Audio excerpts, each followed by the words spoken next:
Magandang araw po sa inyong lahat mga kababayan at eto nga mga karbyo natin, Impacta Claire Castro. Aba, takot na takot. Yan po ang ating alamin at bibigyan ng reaksyon sa video ito, pero bago po natin simulan yan, palike naman po ng video ito, malaking tulong po yan mga kababayan. Maraming salamat po. At eto na nga mga kababayan, simulan na po natin to. Pasok. Walang pwedeng umangking gemans. Naku, Kundi, pak. Yan. Diba? nag-vlog na. Ang mangyayari Nag-vlog na si Claire Yusek Castro ngayon, ganito na lang. Kabado pala. Dapat pala pagka pala ng baril na dapat humihina pala yung tibok. Hanap nga ako ng mga ano dito, sound effects, mga ka-clear. Oo ha. Yan. So, diba, mangyayari yan, bang. Abang. Tapos, ang tibok ng puso, dug. Ay, grabe. Ang ano naman ito, ang babaw ng pag-iisip nito mga kababayan, parang elementary lang, no? Yung pagbabang-bang doon sa vlogger, no, na pinuntahan mo, ano kayang masasabi ng mga kababayan natin, no? Ay, nako. Ganon. Bangag ba ito? Mga kababayan? Talo pa ng simpleng vlogger itong si Yusek Claire Castro kasi parang bangag ang Impacta ICC natin, ICC Impacta Claire Castro, di ba? Bangag na bangag siya dito no? Parang nasa ibang mundo, mga kababayan. Alright, reaction TVPS ang babalik reaction. Wala daw pwedeng umangkin sa asawa ni BP Sara kasi Diba? malaki po talaga ang kanyang discrepancy. Pagpasensya na po natin si Aling Claire. Diferensyado mga kababayan, kumbaga. O tuloy. Tapos, ang mangyayari ngayon, ganito na lang. Aba? Kabado pala. Nag-focus talaga siya sa tibok ng puso, mga kababayan, no? Nag-focus talaga siya sa tibok ng puso. Nawawala ka na sa sa toong issue, di ba? Kaya masasabi talaga natin parang ay nako, elementary yata ito. May mas masahol pa sa elementary ito, mga kababayan. Pagka pala ng baril na dapat Tama na. Masakit sa paningin, masakit sa pandinig, mga ka-reaction. Tawa! Really don't know why Ito na lang dito, ito na lang. publish it. Teka lang, ayusin Well, natin. I really don't know why I did not decide to have it published. That's about 9 years ago. I really can't remember why, but there must have been some reason why I did not have it published, because I never really have any decision published, and these reporters would ask me about a particular case, and kasi minsan mga reporter may mga tips sila Justice, tapos na raw ang decision sa ganito. So I will check and sasabihin nila, can we have a copy of the decision? I will ask the Media Bureau, give them a copy of the decision. But this is a high-profile case, sir. You obviously know that. Ibabalik po yung tanong sa inyo na ombudsman... Pasensya na po kayo mga ka-reaction. Meron po akong kausap dito. Yung aking sekretarya, nagre-reklamo daw kay Auntie Claire, bakit pinapakialaman niya? Ang nais suppose ng corruption dito po sa mga elected officials. This is a case supposedly of the PDAF scam, not supposedly, it's the PDAF scam, it's a pork barrel scam to the tune of 10 million pesos that was supposedly, hindi po nagamit sa tama. In the same manner that the corruption scandal, the flood control scandal is taking center stage right now. In other words, Ombudsman, it's a big case. It's Joel Villanueva. It's Senator Joel Villanueva. Why didn't you just publicize it? Because pag kayo po ay natanggal na doon, magtataka din po, didn't you think this was going to happen? Na bigla na lang po, sandali lang, ba't kaya hindi sinabi ni Ombudsman Samuel Martires na na-reverse na yung decision kay Senator Joel Villanueva? Ito po ang usapan po dito mga ka-reaction. Si Joel Ang problema nga dito mga kababayan, no? Si Boying, puro pa press con po ang ginagawa. Itong taong ito, si dating Ombudsman Martires, tahimik lang po itong nagtatrabaho mga kababayan, di ba? Villanueva, na-reverman na... The International Criminal Court is an illegitimate... Ito na mga ka-reaction. Ito na po ang Aray, katapusan ng goodbye. International Criminal Court. Hindi lang siya nasa ICU. Wala na po sa ICU yung ICC. Alam po ba ninyo kung nasaan yung ICC ngayon? Nasa ano na, nasa anong Malacanang. tawag doon yung refrigerator ng ano pag may The international morgue, nasa morgue na. Yeah. Wala na sa IC.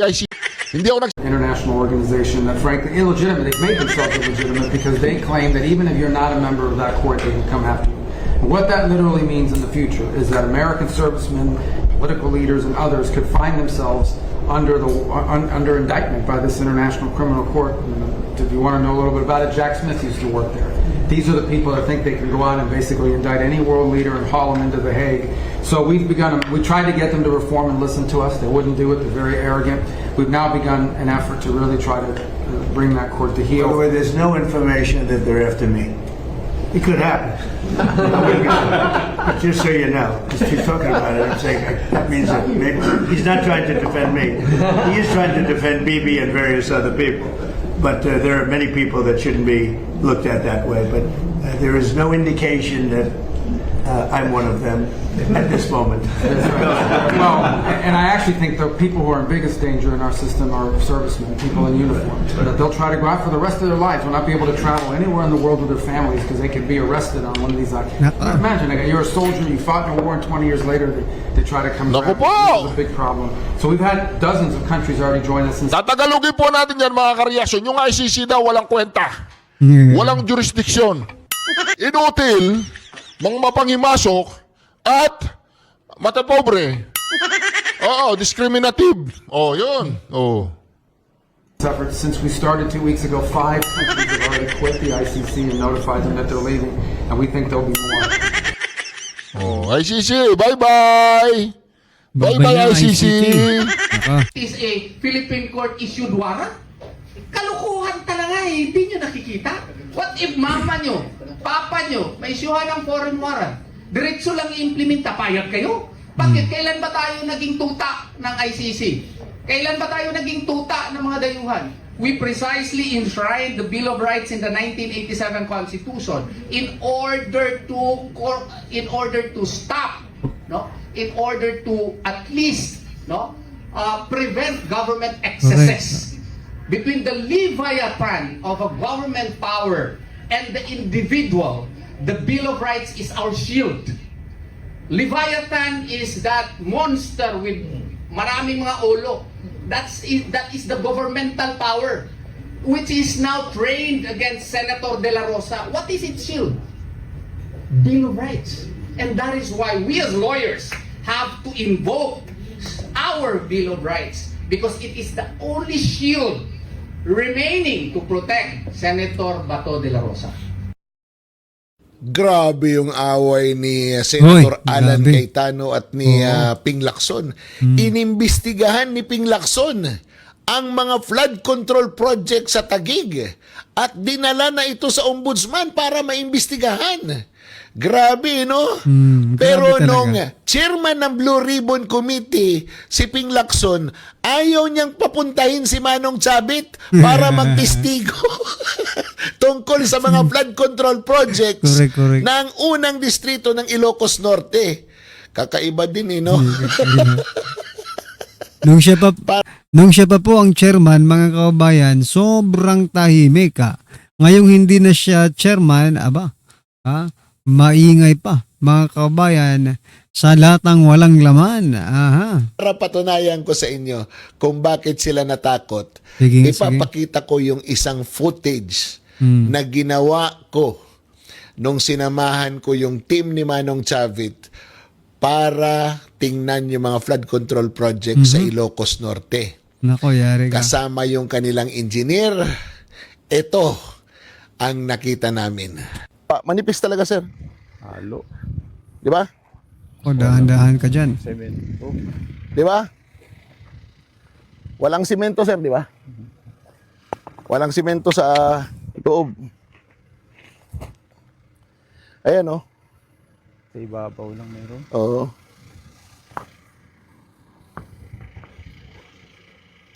Ayan, oh. Wala talaga. Kahit anong gawin. Wala siyang simento. Halo yung loob. Tsaka pag kinalkal ko to, sir, tingin ko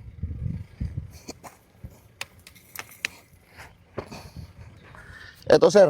Oh. Oh. Ayan, sir. Oh. Nako. Wala, sir. O, ayan. Engineer. Oh. Engineer. Sa Ilocos Ayan, Norte yan. Yan ang pinagtatakpan ng mga Wala, Sa boss. lugar ni President Bongbong Marcos Jr. yan, mga kababayan. Di ba? Wala. Nahuhulog yung mga bato. Oh. Di ba? Hmm. Ganyan ang gawa dito sa Ilocos Norte. Ha? Sa First District. Ayan. Kita nyo? 24 Double Alpha 0135. Dapat tapos na ito ng 2024. September dapat tapos na ito. February ito na award. Ngayon lang ginagawa, tapos ganyan pa. Ay, naapo. Sa likod prekunan mo. Mhm. Ganyan na ito lahat. Pinunta na namin to dati. Inulit lang namin. Di ba? Kita nyo? Wala talaga. Klaro, di ba? Klaro. Supposed to be ghost project na yon kasi dapat tong 2024 pa yan tapos. Correct. Pero ngayong 2026 lang ginawa dahil nga nagpupunta na doon si Madarahog para inspeksyonin ang mga flood control projects. At dahil nagkakabuko-buko na, pinagawa na nila. Alam nyo noon, wala talaga yan. Ghost project talaga yan. Ghost project Kaya lang talaga. natayuan. Dalawa yan na nahuli namin. Pero meron pa rin talagang mga ghost project doon. Nako. At saka mga doble ang mga pondo. O ngayon, Senator Ping Lacson, bakit ngayon na magbubukas kayo uli ng flood control project investigation para imbestigahan yung Taguig? Imbitahan nyo rin si Manong Sabit. Correct.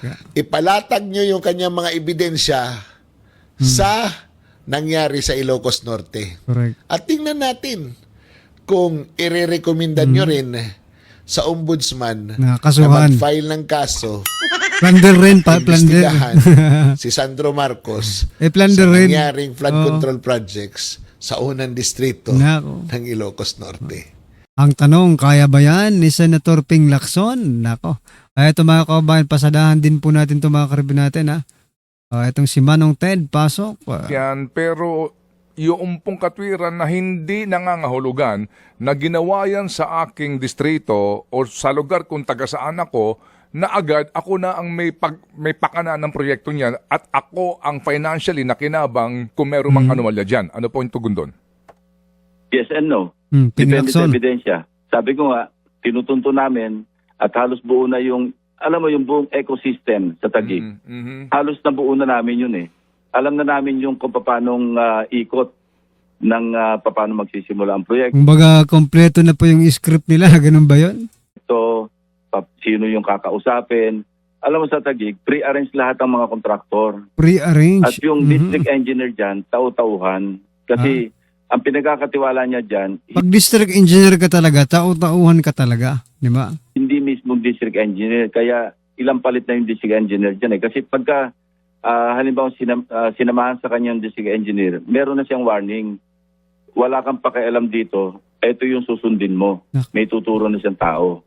Ganyan na modus operandi dyan eh. At pag hindi ka sumunod, at totoo nga, talaga napapalit. Alam na alam ni Senator Ping Lacson yung modus operandi, no? Yung MO dyan sa Taguig. Pero yung MO doon sa Ilocos Norte, hindi mo alam? Senator Ping Lacson? Ano ba ito?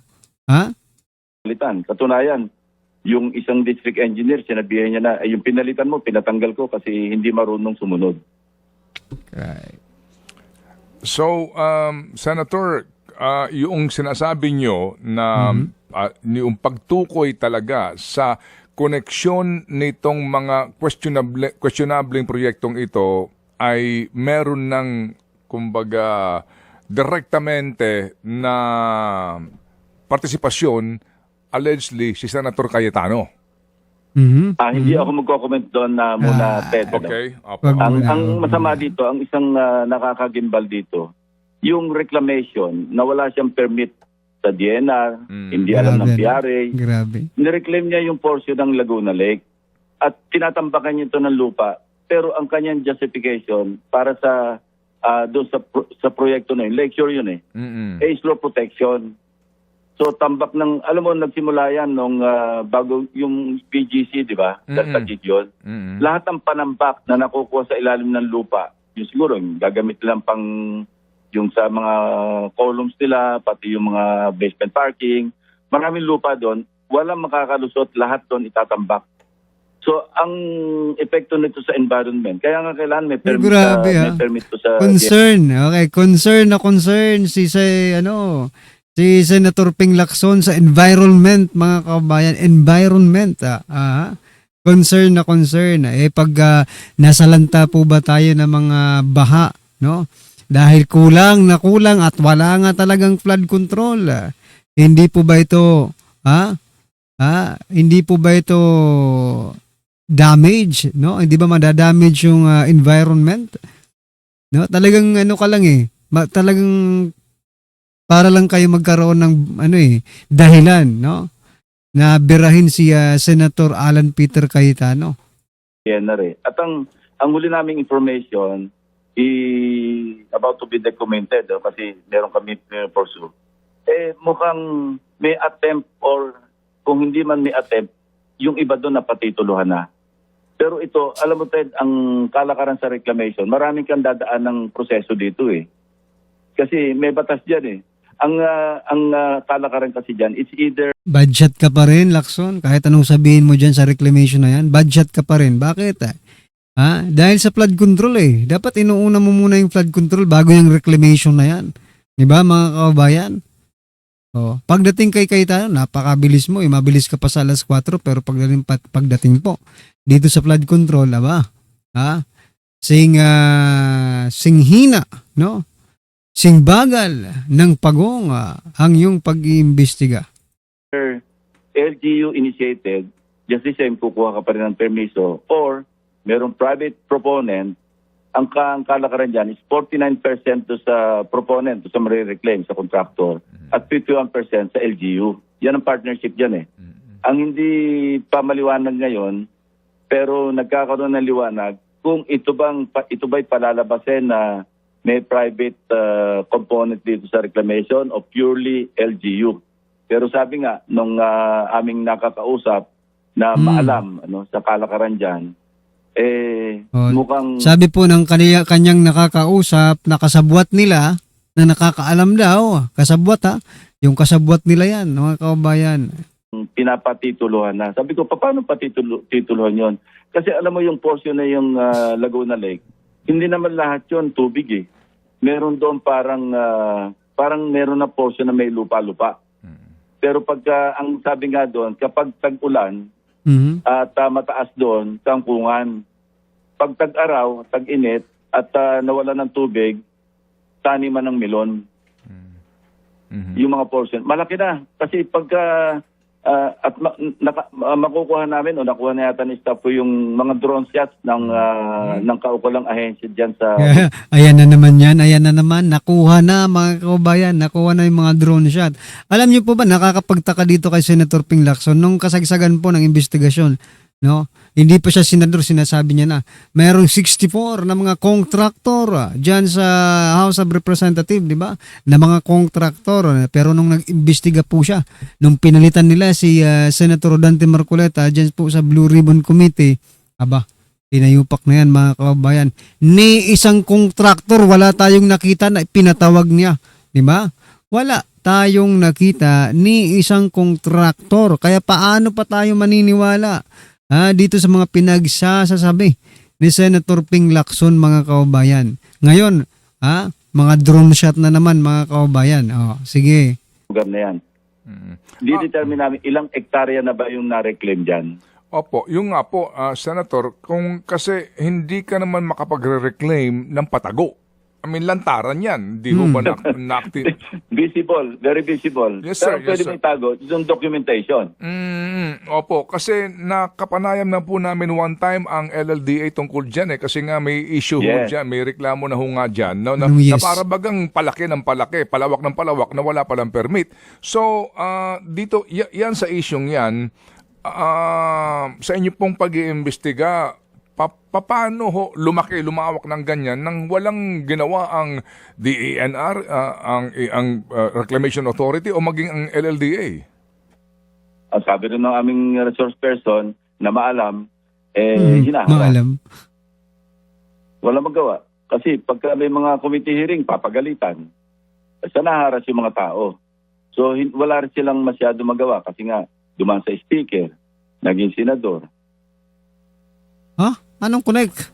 Yung pong sinasabi nyo sa mga nagdaang panayam na yung na-identify nyo yung mga bagman, can you clarify, sir, please? Yung daanan, yung dadaan ng pera hanggang sa final destination. Pero sabi ko nga, ingat na muna magbanggit dyan, pero papunta na kami doon sa dulo. Actually, abot na kami. Meron na kaming pahayag Ang bilis, no? na kung paano umaabot, kung paano nagsisimula yung magdala yung kontratista ng pera, ng kickback. Ang kalakaran kasi dyan, ang isang nagsabi sa amin, 10 plus 2. 10 sa principal, 2 for the boys. Kaya pag kinuwenta mo, Ted, ito yung mas malaking issue rito. Kasi kung sa isang district o sa isang syudad, tulad ng Taguig, 10 plus 2. Ang kalakaran dyan, meron pang 6% dyan para sa BAC, yung Bids and Awards. Sa 6% sa BAC, yung 3% sa mga BAC. Eto na naman si Lacson Napaka-detalye mo mag-explain. Ayan, di ba? Napaka-detalye mo mag-explain dahil hindi pa iniimbestigahan. No? O pag naimbestigahan ba ito sa Blue Ribbon, ganyan ka pa rin. Kasi nakakapagtaka lang mga kabayan, nung hindi pa po siya ang Blue Ribbon Committee, napakagaling rin niya mag-explain Di ba? Napakagaling at napakadetalyado po ng kanyang mga pinagsasabi about sa flood control. Pero nung hinawakan niya po ang flood control, anong nangyari mga kabayan? Di ba? Pero maaaring maging iba ito sa flood control dahil yung flood control, bossing kasi nila yung mastermind. Di ba? Dito po sa Taguig mga kabayan, itong isyong ito, kalaban nila. Oo. Maging sa impeachment ay talagang magbe-benefit po kapag natanggal po si Senator Alan Peter Cayetano, mga kabayan. Members. Yung 3%, yun na yung para sa mga binabayarang mga kontratista na sumasali sa bidding. So yung pa lang, ilan na yun? 18%.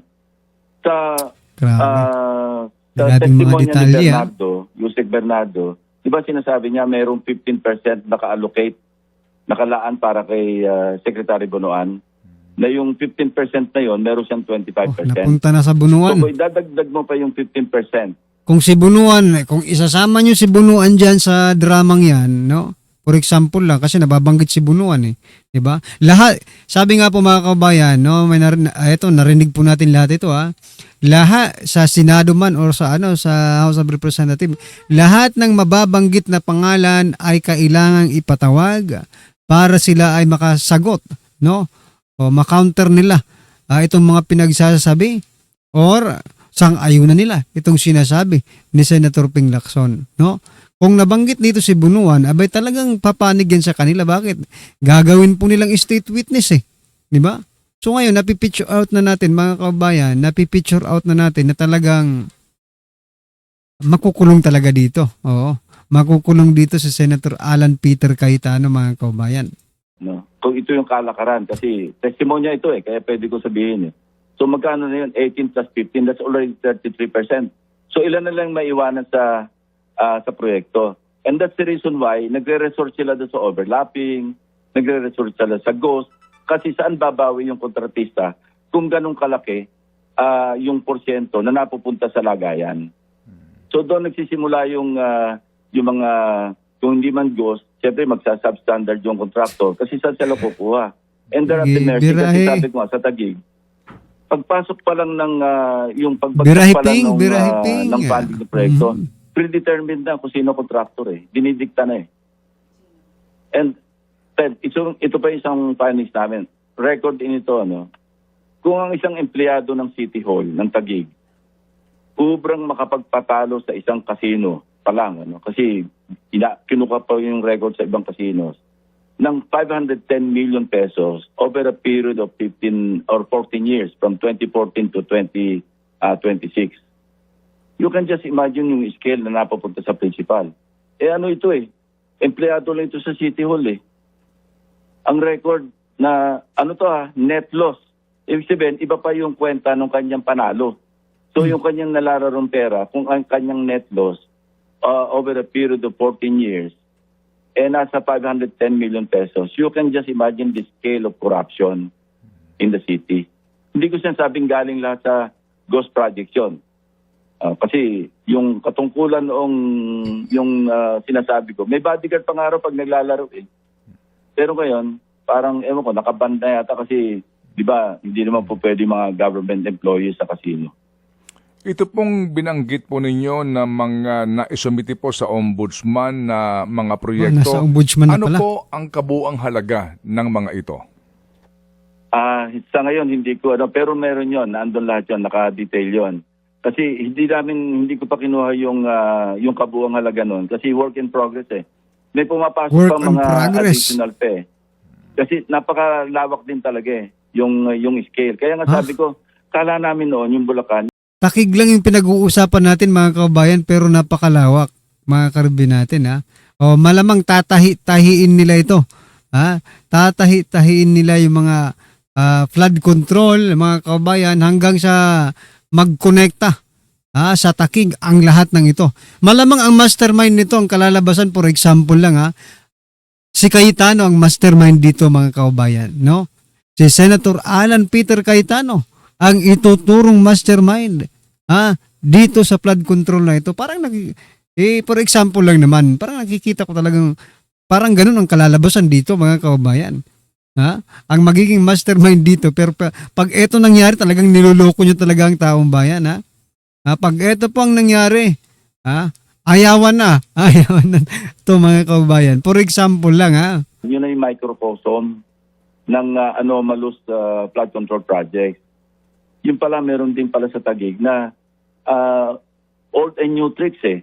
May mga bago, may mga dati. Old and new I'd like to tricks. believe na ito na yung template na ginagamit ng lahat halos ng district. Yung mga kurapa, hindi lahat pero karamihan, pagka yung Kung ano mo sinasabi ni Lacson parang ginagaya nila yung corruption sa Taguig. Kasi ginawang template daw eh. alam mo yung trabahong tamad na ba't naman yung litrato uulit-ulitin mo pang gamitin? Di ba trabahong tamad yun? Para makapag-progress billing. Kaya sigurado sabit na yung mga signatories tulad sa Bulacan, nakapirma Nako, doon. ayan na, Bulacan, Taguig. Lahat na nakapirma doon. May sabit yun kasi documented yun eh. Doon sa mga sources nyo, Senator, Si certified file parang hindi satisfied eh. Diba? meron bang It's a gesture of not hindi ka satisfied, di ba? nagpaparamdam na pwede pong tumestigo dito? Parang malaala Bryce Hernandez or yung tawag no, yung isa pang kanyang Alcantara. Si Alcantara. Si Henry Alcantara? Meron. Hindi lang ako mag-elaborate pero meron. Actually may affidavit na kami eh. May affidavit na. Eh. Nako. Parang mauuna pa yata si Cayetano dito kaysa kay Romualdez Ito po, hindi ko na yes, sir. elaborate kasi Yes, sir. We know. We understand. We understand. Yeah. Senator, kasi go ahead. Yeah. Hindi kasi medyo sensitive pa, critical pa yung Sensitive, saka na lang pagka critical, na-formalize yung okay. kanilang pagharap sa ombudsman. Si ombudsman na naman. Kasi ng ating mga panayam, yung nga po, kasi ngayon, kaninyo, nakapag-submit na po kayo ng mga paunang mga dokumento, complete kaninyo with pictures, etc. So, hindi ho namin nakikita ito, no? Correct. We presume na ito po muna ay confidential nga kasi PI pa lang po ang gagawin dito ng ombudsman. And of course, yung pong mga nababanggit dito, kanilang pasasagutin. may pakakataon ba ang publiko na ito'y Makita? makita sa Correct, Blue correct. Ribbon Committee hearing kung sakasakali or even a privilege speech from you, sir? Yeah. Pinag-usapan na namin ni Senator Erwin yan kasi siya ngayon ang chairman ng Blue Ribbon Committee. Ayun na. Pinapaubaya ako sa kanya. Sabi ko sa kanya, Mhm. ready akong i-share sa Blue Ribbon Committee. Kaya lang, pasensya na, inuna ko na yung ombudsman dahil at the end of the day, doon din naman talaga ang bagsak niyan. Ayun, kaya naman pala. At the end of the day, kailangan si Ombudsman Buying Rimulya. Ang tanong, bakit? Para makulong. Agad, mga kababayan. Pustahan tayo, mga karbi natin. Mauuna pang makulong, makasuhan itong si Senator Alan Peter Cayetano kaysa po dito kay former Speaker Martin Romualdez. O yan po ang nakikita ng ating bulang kristal, mga kababayan. Base po dito sa mga sinasabi ni Senator Ping Lacson, talagang matindi. Oo, matindi ito, mga kababayan. Anyway, ano po ang inyong masasabi dyan, mga karibin natin? Just comment down below at syempre huwag pong kalimutang i-like ang video nito, mga kababayan. Malaking tulong po yan. Maraming salamat po.